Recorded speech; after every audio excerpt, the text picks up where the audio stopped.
नमस्कार दोस्तों, आप सभी का स्वागत है न्यूज ओरिजिन पर। इस समय की बेहद बड़ी खबरें, महत्वपूर्ण समाचार दोस्तों आप सभी के लिए लेकर आए हैं। सभी बड़ी खबरें आपके लिए जानना बहुत ही जरूरी है, इसलिए आपसे दोस्तों रिक्वेस्ट है वीडियो को शुरू से अंत तक पूरा देखिए। सभी बड़ी खबरें दोस्तों आपको इसी वीडियो में बताएंगे। चलिए पहली बड़ी खबर आपको बताते चलें। बिहार विधानसभा चुनाव को लेकर एक बड़ी खबर सामने निकल के आ रही है दोस्तों। आरजेडी का दावा, महागठबंधन को मिलेगा स्पष्ट बहुमत। आरजेडी के प्रदेश महासचिव ने एक बयान में कहा कि भाजपा की आंतरिक सर्वे रिपोर्ट में एनडीए की नींद उड़ गई है। आरजेडी नेताओं ने कहा कि इस सर्वे में साफ हो गया है कि बिहार में महागठबंधन को 150 से 160 सीटें मिलने जा रही हैं।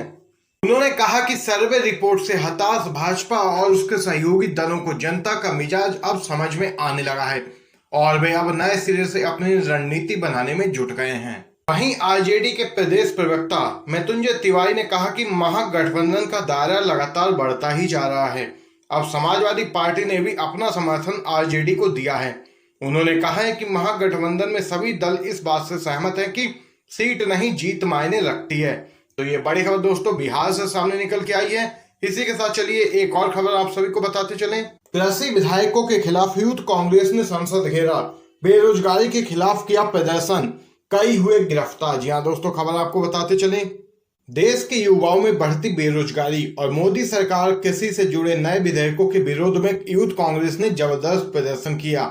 आपको बताते चले, प्रदर्शन कर रहे यूथ कांग्रेस कार्यकर्ता जैसे ही संसद भवन की ओर बढ़े, दिल्ली पुलिस ने बैरिकेड लगाकर उन्हें रोक दिया। इस दौरान आक्रोशित यूथ कांग्रेस कार्यकर्ताओं के साथ पुलिस की जमकर धक्का मुक्की हुई। पुलिस के साथ अर्धसैनिक बलों की भी भारी तैनाती की गई थी। यूथ कांग्रेस के राष्ट्रीय अध्यक्ष श्रीनिवास ने कहा कि पीएम नरेंद्र मोदी के नेतृत्व वाली केंद्र सरकार युवा और किसान विरोधी है। प्रधानमंत्री युवाओं और किसानों के गुनाहगार हैं। अपने उद्योगपति मित्रों को फायदा पहुंचाने के लिए वह देशवासियों की आवाज दबा रहे हैं। किसान विरोधी काले कानून प्रधानमंत्री की सनक है और यदि इन जन विरोधी कानूनों को वापस नहीं लिया गया तो सड़कों पर जमकर लड़ाई होगी। संसद का घेराव हमने इस गूंगी बहरी सरकार को जगाने के लिए किया। तो देख सकते हैं दोस्तों, यूथ कांग्रेस के राष्ट्रीय अध्यक्ष ने ये बड़ी बात कही है। चलिए दोस्तों, इसी के साथ एक और खबर आपको बताते चलें। 3 महीने से सुशांत की कवरेज देख रहे किसानों को बधाई, मोदी जी ने आजादी दी है, जश्न मनाइए। एक बार फिर से रवीश कुमार ने तंज कसा है केंद्र की मोदी सरकार पर। खबर दोस्तों आपको बताते चलें। रवीश कुमार जो कि वरिष्ठ पत्रकार हैं, उन्होंने कहा कि किसान भाइयों, आपकी आजादी का दिन है। सरकार ने इसकी घोषणा कर दी है। 2017 में जीएसटी आई थी तो ऐसे ही आजादी का ऐलान हुआ था। 2016 में जब नोटबंदी आई थी तब भी एक आजादी की घोषणा की गई थी। मुझे नहीं पता कि नोटबंदी और जीएसटी से मिली आजादी से आप हवा में उड़ रहे थे या जमीन पर दौड़ रहे थे। मुझे यह भी नहीं मालूम कि आज मिली आजादी के बाद आप आसमान में उड़ेंगे या अंतरिक्ष में उड़ेंगे। रवीश कुमार ने आगे कहा कि राज्यसभा में जो हुआ है उसे छोड़ देते हैं। विपक्ष ने लोकतंत्र की हत्या के आरोप लगाए हैं। वोटिंग की जगह ध्वनि मत से पास कराना और राज्यसभा के टेलीविजन चैनल पर प्रसारण रोकने के आरोप की कभी भी सत्यता सामने नहीं आ पाएगी।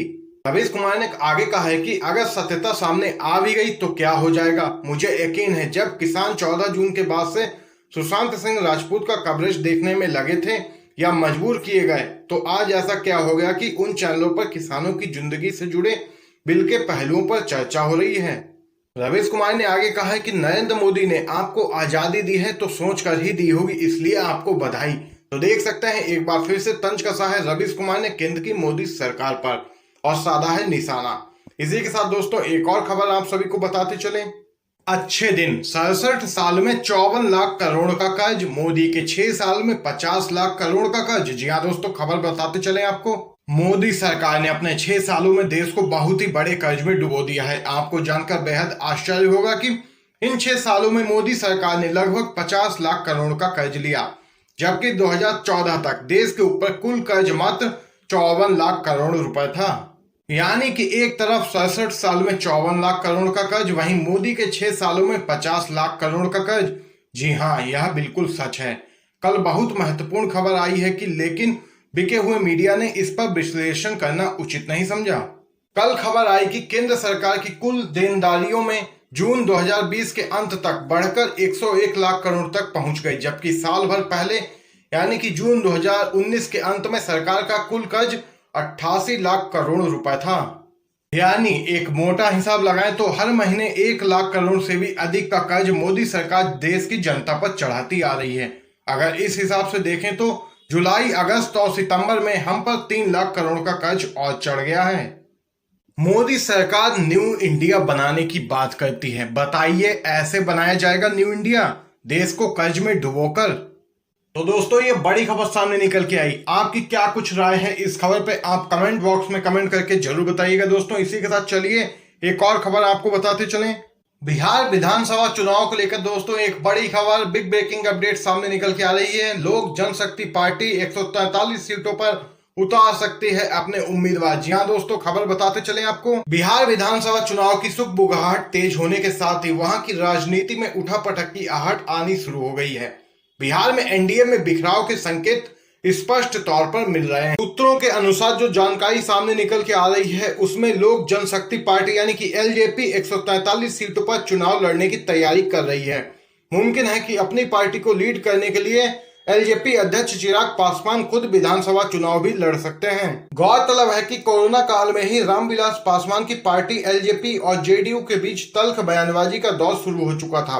यह तल्खी तब और बढ़ गई जब नीतीश कुमार के विश्वासी और जेडीयू के बड़े रणनीतिकार माने जाने वाले ललन सिंह ने चिराग पर बड़ा हमला बोलते हुए उनको कालिदास तक कह दिया था। इसके पीछे जो सबसे बड़ी वजह उभर कर सामने आई थी वह थी सीटों का बंटवारा। तो ये दोस्तों बड़ी खबर सामने निकल के आई। बिहार विधानसभा चुनाव में लोक जनशक्ति पार्टी 143 सीटों पर लड़ सकती है चुनाव। इसी के साथ दोस्तों एक और खबर आप सभी को बताते चलें। अखबारों में अंग्रेजी में विज्ञापन देकर कृषि बिल समझा रही मोदी सरकार, आम आदमी पार्टी ने उठाया है सवाल। जी हाँ दोस्तों, खबर बताते चलें। आम आदमी पार्टी ने केंद्र सरकार पर आरोप लगाया है कि देश की जनता की गाढ़ी कमाई से अखबारों में अंग्रेजी में विज्ञापन देकर अपना चेहरा चमकाने में जुटी है मोदी सरकार। पार्टी ने कहा कि भाजपा बताए कि देश के 62 करोड़ किसान और कृषि क्षेत्र के मजदूरों में वह कौन से लोग हैं जो अंग्रेजी विज्ञापन को पढ़कर मिनिमम सपोर्ट प्राइस यानी कि एमएसपी, पब्लिक डिस्ट्रीब्यूशन सिस्टम और पब्लिक सिक्योरमेंट को समझेंगे। आम आदमी पार्टी के प्रवक्ता राघव चड्ढा ने कहा कि अंग्रेजी में विज्ञापन देना क्या गरीब, दबे, कुचले और छले गए किसानों का मजाक उड़ाना नहीं है? क्या उससे जख्मों पर नमक छिड़कना नहीं कहेंगे? राघव चड्ढा ने कहा कि 2015-16 का एग्रीकल्चरल सर्वे कहता है कि देश में 80% किसानों के पास 2 एकड़ से भी कम जमीन है। वह गरीब किसान आज अपने गांव से साथ वाले गांव में अपनी फसल बेचने के लिए नहीं लेकर जा पाता। किसान को ठगने की कोशिश की जा रही है और अब अंग्रेजी में विज्ञापन देकर सरकार अपना चेहरा चमकाना चाहती है और गरीब किसानों को लगातार मजाक उड़ा रही है। तो एक बार फिर से दोस्तों देख सकते हैं आप लोग, आम आदमी पार्टी ने किसानों के मुद्दे को लेकर केंद्र की मोदी सरकार पर साधा है निशाना। दोस्तों, आज की सभी बड़ी खबरें, महत्वपूर्ण समाचार आप लोगों ने न्यूज ओरिजिन पर जाने हैं। अगर दोस्तों आपको वीडियो पसंद आया हो, वीडियो को लाइक करके ज्यादा से ज्यादा इस वीडियो को शेयर कीजिएगा और हमारे चैनल पर नए हैं तो लाल कलर के बटन को भी जरूर दबाइएगा। दोस्तों, वीडियो देखने के लिए आप सभी का बहुत बहुत